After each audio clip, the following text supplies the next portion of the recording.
नमस्कार, मैं पूजा। बिहार न्यूज में आपका स्वागत है। खबरों की ओर बढ़ने से पहले एक नजर सुर्खियों पर। नीतीश कैबिनेट की बैठक में 22 एजेंडों पर लगी मोहर। महिला कर्मचारियों को पोस्टिंग स्थल के पास मिलेगा क्वार्टर। 7 डॉक्टरों को किया बर्खास्त। बिहार के 120 नगर निकायों में बढ़ेगा बिजली बिल। प्रति यूनिट कम से कम होगा 1.67 अधिक खर्च। 24 घंटे मिलेगी बिजली की सुविधा। बिहार पंचायत उपचुनाव का नामांकन 14 जून से होगा शुरू। 2000 से अधिक सीटों पर 9 जुलाई को होगा मतदान। राज्य निर्वाचन आयोग ने लागू की आदर्श आचार संहिता। बिहार में बनी 3 भोजपुरी फिल्में रिलीज को तैयार। 75% शूटिंग वाली फिल्मों पर मिलेगा 4 करोड़ तक का अनुदान। रोजगार और पर्यटन को मिलेगा बढ़ावा। निकोलस पुरन ने इंटरनेशनल क्रिकेट को कहा अलविदा। 2015 में सड़क दुर्घटना के शिकार हुए थे पुरन। युवाओं के लिए बने मिसाल। चलिए अब बढ़ते हैं शाम तक की बड़ी खबरों की ओर विस्तार से। नीतीश कैबिनेट की बैठक में 22 एजेंडों पर लगी मुहर। नीतीश कैबिनेट की बैठक में 22 प्रस्तावों पर मुहर लगी है। महिला कर्मियों को पोस्टिंग स्थल के पास क्वार्टर की सुविधा दी जाएगी। खेल विभाग की विभिन्न भर्ती नियमावलियों को मंजूरी मिली। अनुसूचित जनजातियों को पीएम आवास योजना के तहत 2 लाख 4 किस्तों में दिए जाएंगे। पटना के राजवंशी नगर अस्पताल में 20 बेड की स्पोर्ट्स इंजरी यूनिट बनेगी और 36 पद सृजित होंगे। खगड़िया, लखीसराय और बेगूसराय के 7 डॉक्टरों को गैर हाजिरी पर बर्खास्त किया गया। जन्म मृत्यु पंजीकरण, बाल विकास, नगर पालिका और पशुपालन नियमों में संशोधन को स्वीकृति भी दी गई। बिहार पंचायत उपचुनाव का नामांकन 14 जून से होगा शुरू।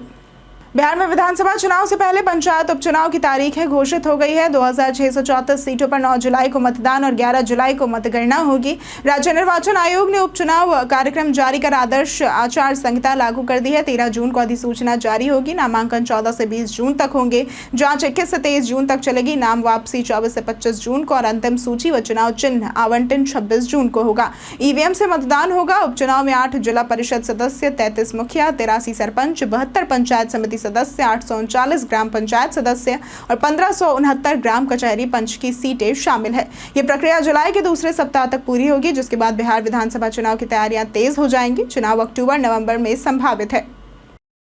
बिहार के 120 नगर निकायों में बढ़ेगा बिजली बिल। बिहार के नवगठित 120 नगर निकायों में अब उपभोक्ताओं को ग्रामीण दर की बजाय शहरी दर पर बिजली बिल चुकाना होगा। इससे प्रति यूनिट कम से कम 1.67 रुपए अधिक खर्च होगा, लेकिन इसके बदले 24 घंटे बिजली, कंट्रोल रूम सुविधा और ट्रांसफार्मर मरम्मत जैसी सेवाएं भी मिलेंगी। हालांकि कागजों पर यह व्यवस्था पहले लागू की गई थी, व्यवहार में अब सख्ती से इसे लागू किया जाएगा। कुल 2.13 करोड़ उपभोक्ताओं में 85% घरेलू हैं, जिनमें अधिकांश ग्रामीण हैं। 2024-25 में शहरी घरेलू उपभोक्ताओं की संख्या 31.48 लाख तक पहुंच गई है। बिजली कंपनी तय मानकों के अनुसार शहरी उपभोक्ताओं को निर्बाध बिजली आपूर्ति, त्वरित शिकायत निवारण और तकनीकी सुधार जैसे लाभ प्रदान करेंगी। इस बदलाव से न सिर्फ उपभोक्ता लाभान्वित होंगे, बल्कि बिजली व्यवस्था में भी पारदर्शिता और जवाबदेही बढ़ेगी। सब्जी आउटलेट के लिए मिलेगा 50% सरकारी अनुदान।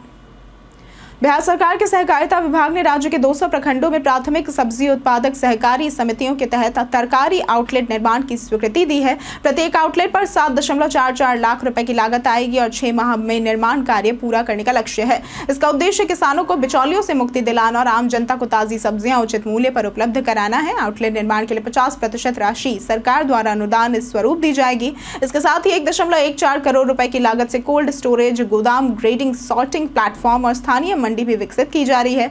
अब तक 39 समितियों में यह निर्माण कार्य पूरा हो चुका है। तकनीकी सहायता बिहार राज्य भंडार निर्माण निगम देगा। निर्माण में कुछ तकनीकी समस्याएं भी सामने आई है, जिन्हें सुलझाया जा रहा है।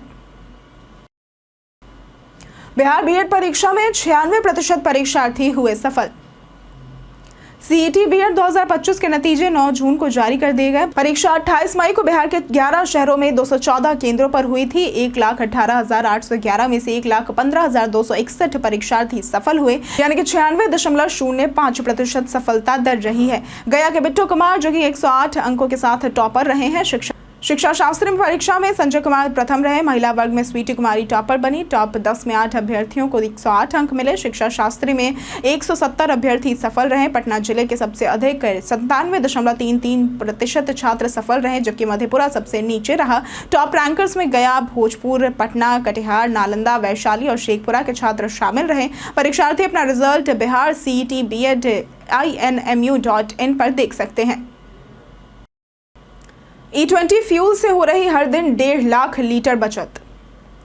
बिहार समेत 11 राज्यों में पेट्रोल में 20% इथेनॉल यानी कि E20 फ्यूल मिलाकर बिक्री हो रही है। इससे हर दिन बिहार में करीब 1.5 लाख लीटर पेट्रोल की बचत हो रही है।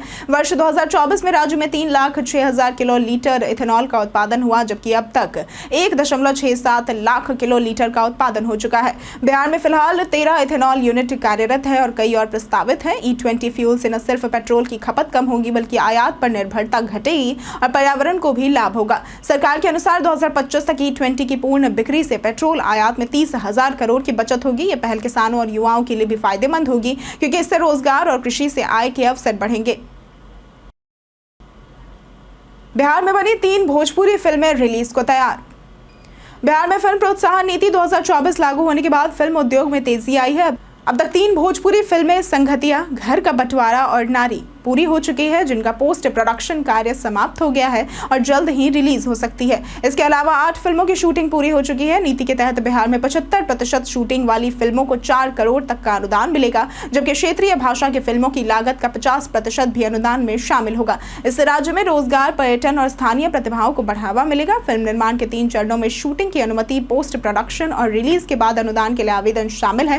ये पहल बिहार को सिनेमा के नक्शे पर स्थापित करने के साथ साथ सांस्कृतिक और आर्थिक विकास को भी गति देगी। अब कोचिंग में नहीं पढ़ा सकेंगे सरकारी शिक्षक। बिहार में नई कोचिंग नियमावली जल्द लागू की जाएगी। शिक्षा विभाग ने पुरानी नियमावली में संशोधन कर इसे अधिक सख्त और छात्रों के हित में बनाया है। नई नियमावली के तहत सरकारी शिक्षक अब कोचिंग में पढ़ा नहीं सकेंगे और ऐसा पाए जाने पर साक्ष्य के आधार पर कार्रवाई होगी।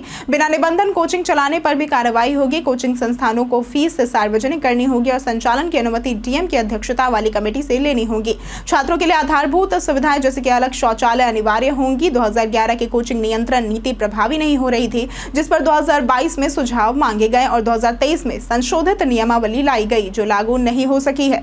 अब एक पोर्टल बनाया जाएगा जिस पर निबंधित कोचिंग, कोर्स, फीस और शिक्षकों की जानकारी उपलब्ध होगी। 241 से पुराने प्रखंड भवनों की जगह होगा नए भवनों का निर्माण। भवन निर्माण विभाग बिहार में 241 जर्जर व 62 भवनहीन प्रखंड सह अंचल कार्यालयों के लिए नए भवन और आवासीय परिसरों का निर्माण करेगा। प्रत्येक भवनहीन प्रखंड में 30.74 करोड़ रुपए और जर्जर भवनों के स्थान पर बनने वाले भवनों के लिए 16.62 करोड़ रुपए की स्वीकृति दी गई है। नए भवनों में आधुनिक सुविधाएं जैसे कि conference hall, RTPS counter, record room, canteen और सोलर पैनल लगाए जाएंगे। इसके साथ ही अधिकारियों व कर्मचारियों के लिए आवासीय व्यवस्था भी की जाएगी। निर्माण कार्य के लिए साइट प्लान, मिट्टी जांच और तकनीकी पहलुओं पर विशेष ध्यान दिया जा रहा है। इससे ग्रामीणों को एक ही छत के नीचे सभी सुविधाएं मिलेंगी। प्रशासनिक कार्यों में तेजी आएगी और विकास कार्य प्रभावी रूप से लागू हो सकेंगे। ये पहल राज्य के समग्र ग्रामीण विकास को गति देगी। बिहार विधान परिषद डाटा चोरी केस में 9 लोगों पर गिरी गाज। बिहार विधान परिषद की गोपनीय शाखा के कंप्यूटर से महत्वपूर्ण डेटा चोरी और उसे मिटाने के मामले में आर्थिक अपराध इकाई यानी कि EOU ने प्राथमिकी दर्ज की है। इस मामले में अवर सचिव सहित 9 लोगों को आरोपित बनाया गया है। प्राथमिकी उप सचिव संजय कुमार के आवेदन पर दर्ज की गई, जिसमें BNS और IT एक्ट की धाराएं लगाई गई है। डेटा चोरी की शिकायत 6 जून को EOU को भेजी गई थी। गोपनीय शाखा के कमरे नंबर 24 के कंप्यूटर से सभी महत्वपूर्ण डेटा गायब पाए गए, जिसे किसी ने अनाधिकृत रूप से एक्सेस कर डिलीट किया है। इस संवेदनशील डेटा को बहाली प्रक्रिया से जोड़कर देखा जा रहा है। मामले की जांच DSP स्तर के अधिकारी को सौंपी गई है। यह घटना प्रशासनिक सुरक्षा और गोपनीयता को लेकर गंभीर सवाल खड़े करती है। त्योहारों से पहले फ्लाइट्स के दाम में हुई बढ़ोतरी। छठ और दिवाली जैसे त्योहारों में अभी 4 महीने से भी अधिक का समय है, लेकिन दिल्ली, मुंबई और बेंगलुरु से पटना आने वाली फ्लाइट्स के किराए में अभी से ही बेतहाशा वृद्धि देखी जा रही है। सामान्य दिनों में दिल्ली पटना मार्ग का किराया 4500 से 6000 तक होता है, लेकिन 18 अक्टूबर को ये 15,234 तक पहुंच गया है। इसी तरह मुंबई पटना फ्लाइट्स का किराया भी 12,943 तक पहुंच गया है, जबकि सामान्य किराया 7000 होता है। 19 अक्टूबर को ये 18,293 तक चला गया है। बेंगलुरु पटना मार्ग पर भी न्यूनतम किराया 10,440 और अधिकतम 13,170 हो गया है। यात्रियों का कहना है कि त्योहारों से पहले ही किराए की ये बढ़ोतरी एयरलाइंस की मनमानी और पर्व नजदीक आने पर स्थिति और बदतर हो सकती है। सरकार से एयरफेयर नियंत्रण की मांग भी उठ रही है। पटना डीएम ने रोका 4 अंचल अधिकारियों का वेतन। पटना जिला प्रशासन ने राजस्व विभाग की लापरवाही पर कड़ी कार्रवाई की है। डीएम डॉक्टर त्यागराजन एसएम ने फुलवारी शरीफ, दीदारगंज, बेहटा और संपतचक अंचल के अधिकारियों का वेतन तत्काल प्रभाव से रोक दिया है। इन अंचलों में 75 दिनों से अधिक समय से दाखिल खारिज सहित 1176 राजस्व मामले लंबित है, जिससे जिले के प्रदर्शन पर असर पड़ा है। समीक्षा में यह भी सामने आया है कि टेम्प सीमांकन, भूमि परिमार्जन और अतिक्रमण उन्मूलन से जुड़े 4325 आवेदन भी लंबित है। डीएम ने चेतावनी दी है कि बैकलॉग खत्म हो चुका है, इसलिए लंबित मामलों का औचित्य नहीं है। उन्होंने भूमि सुधार उप समाहर्ताओं को निर्देश दिए हैं कि वे सर्वाधिक प्रभावित हलकों का निरीक्षण करें और जिम्मेदार कर्मचारियों पर नियंत्रण रखें। साप्ताहिक प्रगति रिपोर्ट भी अनिवार्य रूप से मांगी गई है। 2 दिवसीय दौरे पर पटना पहुंचे आरएसएस प्रमुख मोहन भागवत।